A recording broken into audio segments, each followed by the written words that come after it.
I would like to thank Kathy Assad and the others on the steering committee for organizing what really looks to be a very important workshop where some critical questions about how to increase our ascertainment of patients with cancer predisposition syndromes are going to be affected.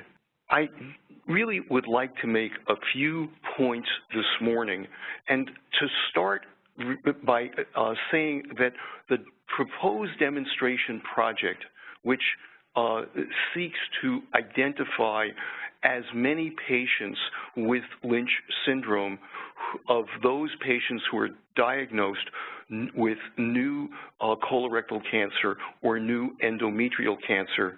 The projection is that that would identify approximately 20,000 people who were at risk, the proband plus some relatives.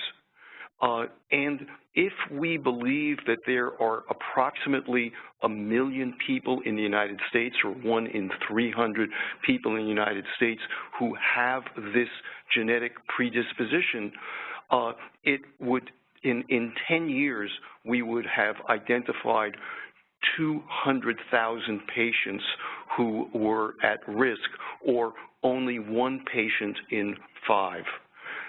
My own view is that this is a good start, but I would like, as part of the conference, to consider, are there alternative approaches that might be able to identify patients at risk in a more rapid manner? And I would like to essentially deal with that in 3 different ways. I was talking over the weekend with a friend of mine who has Lynch syndrome, and it just brought home to me how important family history actually is, because in her family, it was thought that when she was growing up, the concern was that cancer had arisen in her mother in her 50s, and so her family was worried about gynecologic cancers. It was only as a result of she and a couple of her sisters developing cancer in their early 40s that they went back and did a careful family assessment. And it turned out that the genetic predisposition actually derived from her father's family rather than from her mother's. And it also turned out that, although they hadn't realized it, that there was a history of early cancer in her father's family. So I think that family history really is front and center in our trying to understand this, and we have the big advantage that she did not have with her family when they were studied in the 1980s of being able to genetically and molecularly identify which people are at risk. But I think that there are 2 potential ways of trying to increase the rate at which we might be able to ascertain patients who are at risk. One is by taking advantage of more extensive genealogy, and there are a variety of approaches which one could consider. And the other, which probably is less efficient but might in the long run identify more people, would be to actually screen more people, to increase or change who would be chosen to be screened. And perhaps ideally, one might think about screening people who are in their 20s or something like that if you were trying to identify Lynch syndrome.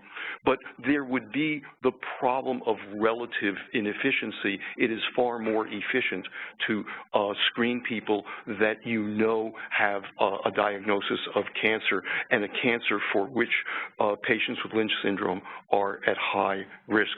So those were the comments that I wanted to make I'm very enthusiastic about the goals of the conference and looking forward to hearing a very interesting discussion. But I did want to just point out that if we could do things in a faster way, it would, I think, behoove us in terms of being able to identify and screen more people, thereby potentially saving more lives. So thank you very much, and it is my pleasure to introduce my good friend Lisa Richardson. Kathy has already tell you something about Lisa, but we have been good friends and colleagues now for since 2010, and and in contrast to me, she actually has experience with screening patients for cancer. I'll just say, again, thanks for the invitation to come down. I'm glad to be in a room full of everybody and oncologists as well. When I first went into public health, the question was, what do oncologists do in public health? I was like, well, they do all kinds of things, right? Cancer is treatable, findable early, but, prevention really is the answer to cancer. And some of this, some of the things we're talking about today as well. Let's see if I hate technology. Sorry. I really do. Awesome. So just hit the button then? Yeah, or you can hit the arrow. I did, but it sort of paused things. But anyway, in 2010, for the 2020, health objectives, genomics made the cut, and there are two currently. I believe these will be, I'm currently working on the Healthy People 2030 beginning group, and I think these will remain as two objectives.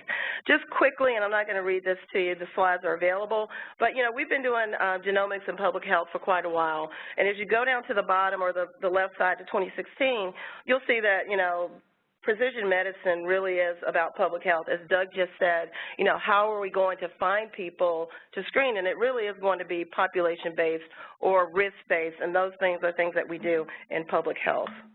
CDC, we've been doing this for quite a while. In 2003 is when we first funded some of our states, and I think two of them are here today and tomorrow to share some of the work that we've been doing. But our cooperative agreement currently is through 2019, and this is really where we're trying to use public health methods to identify people at risk for genomic syndromes in cancer, and to find those people through registries and other ways and provide testing.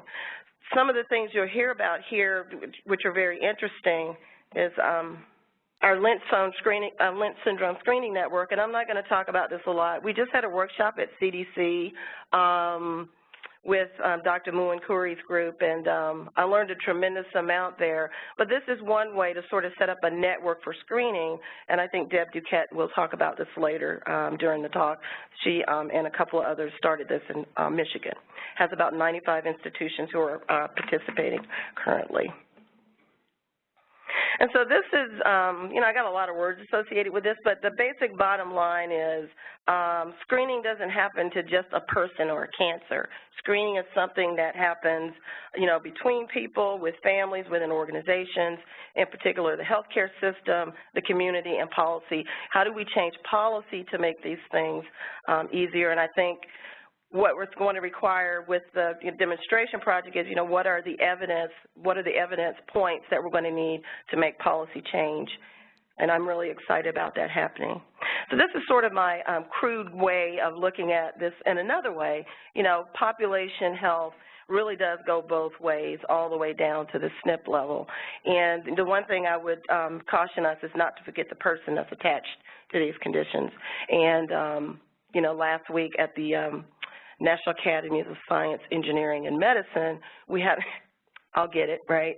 We had a workshop talking about survivorship and, not thinking of the person as a cancer, but as a person who survived cancer, and then how can we help them? This is really the same issue. A lot of the problems we see in the clinic are that people, even when they find their, family history, it's still convincing them that there are actions that can be taken to prevent cancer. So there's a lot of things that we do and a lot of methods that we use. And this is my last slide. And so this really occurred to me as as we had our election, that, you know, life is really like a kaleidoscope, because no matter what you do, you shake it up, you look at it, it's the same pieces, right? And so within this room, I think we have a lot of the pieces to make what Doug said true. How can we go faster? How can we find more people at risk and prevent cancer? I think we have a lot of the pieces. It's just how we, you know, shake it up and put them back together again to make it happen. And that would be the most, what's the word I'm looking for, efficient way to do it in the environment that we're living in. It's going to take some creativity, but I think we all have that creativity. We just need to put it to use. And that's all I have, and thank you, and I'm looking forward to having a wonderful conference, and thanks again for your invitation.